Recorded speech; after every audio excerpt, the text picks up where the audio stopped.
Ang mabuting balita ng Panginoon ayon kay San Lucas. Papuri sa iyo, Panginoon.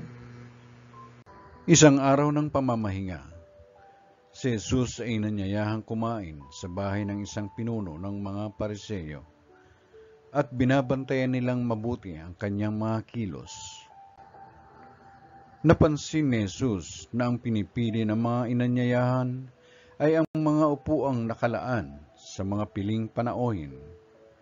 Kaya't sinabi niya ang talinhagang ito, "Kapag inanyayahan ka ninuman sa isang kasalan, huwag mong pipiliin ang tanging upuan. Baka may inanyayahan lalong tanyag kaysa iyo. At lalapit ang nag-anyaya sa inyong dalawa at sasabihin sa iyo, maaari bang ibigay ninyo ang upuang yan sa taong ito?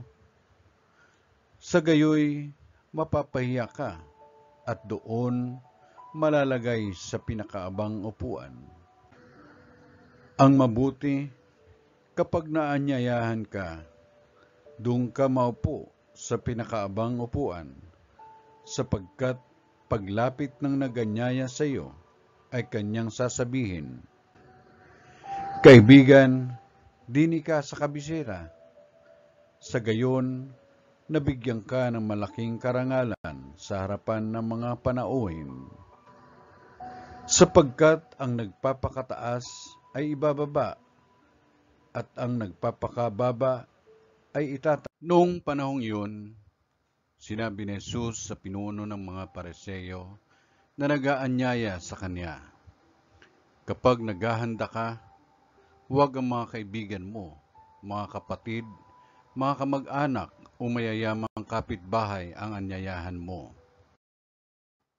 Sapagkat aanyayahan ka rin nila, at sa gayoy nagantihan ka na.